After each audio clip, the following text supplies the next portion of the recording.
Welcome to this explainer. So today, as an investment analyst looking for deep value, we're diving into one of the undisputed heavyweights of global industry, ArcelorMittal.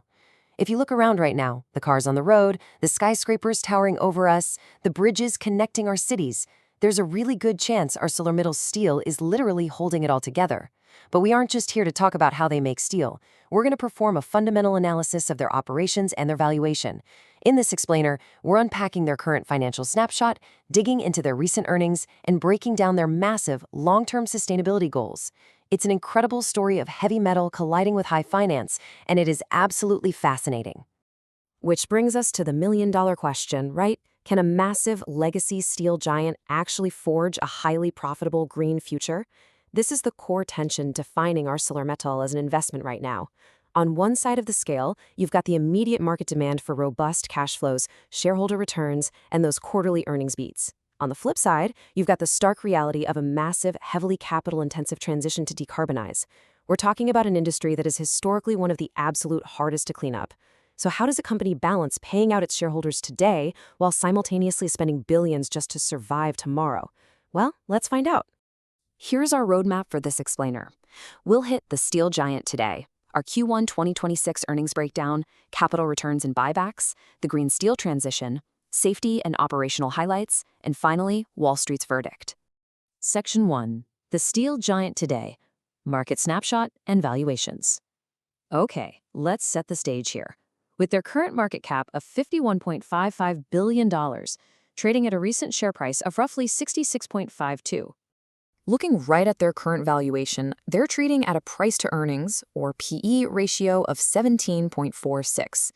Now, from a classic value investing standpoint, this prices them exactly as you'd expect for a mature, established industrial titan.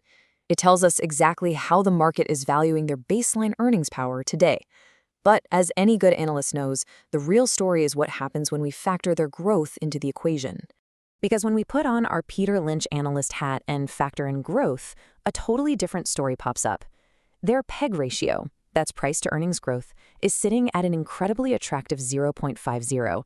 In Peter Lynch's view, a PEG under 1.0 often signals a stock that is severely undervalued relative to its expected earnings growth.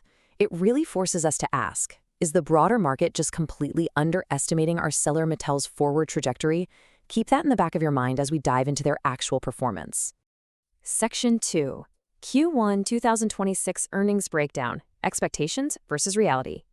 For Q1, what we got was your textbook mixed quarter.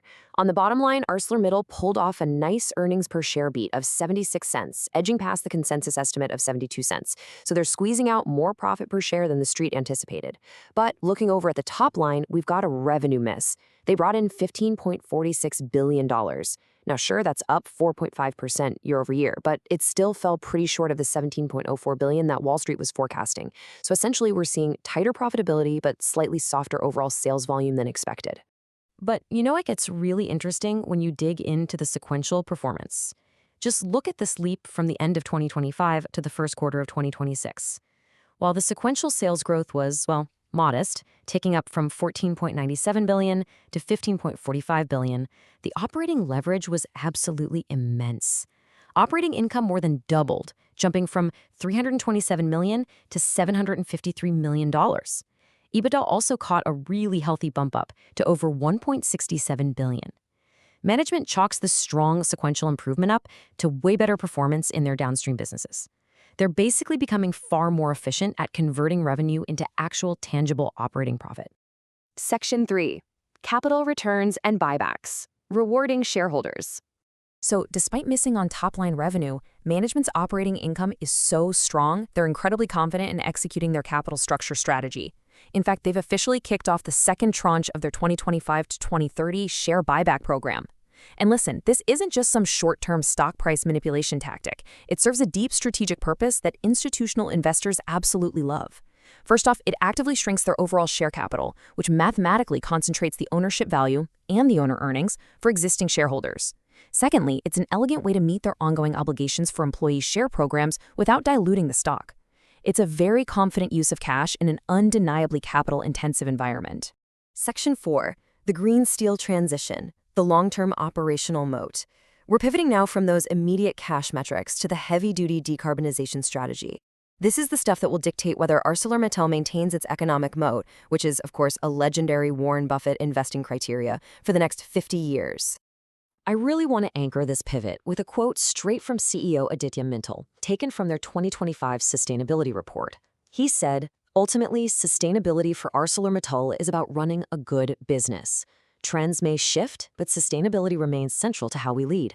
I absolutely love how this is framed. He's contextualizing these green investments strictly as a long-term business strategy. It's not just PR, it's an operational necessity to stay competitive, manage massive regulatory risks, and lock in future energy costs. In short, it's how they shield that economic moat. Mapping this whole transformation out, the company is using 2018 as their emissions baseline. Looking ahead to 2030, they've locked in a target of up to a 10% reduction in carbon intensity, and they expect to have 5.4 million tons of new electric arc furnace, or EAF, capacity online. And then there's the big one, the ultimate 2050 ambition of total net zero emissions. Interestingly, the company noted that they actually had to revise their 2030 expectations to reflect the incredibly complex realities of the energy transition. They cited inflation, energy security, and reindustrialization as hurdles. So they're actively adjusting their capital deployment to the real-world friction of this massive industrial shift. Let's put this into perspective and see what it actually looks like on the ground. A prime example is this monumental €1.3 billion investment at their Dunkirk facility over in France. They're building a massive 2 million ton electric arc furnace to replace just one traditional, highly polluting blast furnace. This single project is projected to cut that entire site's emissions by roughly 25%. I mean, this perfectly illustrates the staggering capital expenditures required to replace legacy infrastructure. But importantly, it also shows how they're de-risking that capex through French government funding and a long-term low-carbon power contract with EDF. Now you're probably wondering, are these massive investments actually paying off yet? Well, surprisingly, yeah. 13% of total company revenues in 2025 already came from new value pools like renewables, electrical steels, and low-carbon solutions. They aren't just throwing money at green infrastructure, they're already monetizing it. They've commissioned 1.9 gigawatts of renewable energy capacity across India, Brazil, and Argentina, with another 1.4 gigawatts currently under development. This is a highly deliberate strategy to slash their energy costs and snatch up emerging market share. Section 5. Safety and operational highlights. Protecting the workforce. Listen, you simply can't be a world-class, sustainable industrial business if your people aren't safe on the job. The 2025 sustainability report highlighted a more than 50% reduction in their fatality frequency rate year on year. That actually marks the lowest FFR in the company's entire history, which is huge. They also reported a 7% reduction in lost time injury frequency. This didn't happen by accident. It's the direct result of rolling out over 130 targeted safety roadmaps globally. Tying worker safety directly to operational discipline and risk reduction, that's exactly how an institutional investor views ESG metrics. It proves that management is fundamentally improving the day-to-day reality on the factory floor. Section 6. Wall Street's verdict. Looking ahead to Q2. Pulling all our models together, Wall Street is currently holding a constructive but, slightly cautious view. The consensus price target of $68.40 implies a modest upside from current levels. Analysts are clearly weighing their strong operating leverage and those shareholder buybacks against the insanely heavy green capital requirements and softer top-line revenues we talked about. And the next major test for this stock is literally just around the corner. Q2 2026 earnings are dropping before the market opens on July 30th. Wall Street has definitely set the bar a bit higher this time around. Analysts are expecting $1.17 in earnings per share, which is up significantly from the Q1 actuals. They're also looking for $17.06 billion in top-line revenue. The overall consensus rating holds steady at a moderate buy, so all eyes are going to be on whether they can hit that revenue target while keeping those expanded profit margins intact. Which leaves us with one final thought to chew on. You've seen the impressive sequential jump in operating leverage. You've seen the incredibly attractive Peter Lynch-style PEG ratio and their serious commitment to share buybacks. But you've also seen the massive €1.3 billion capex required just to replace a single furnace, all in pursuit of a 2050 net zero ambition. So balancing those short-term earnings beats with a multi-billion-dollar, decades-long green transition, does a transforming legacy giant like ArcelorMittal actually belong in your portfolio? It's a fascinating question, and one you are now much better equipped to answer. Thanks for joining this explainer, and keep learning.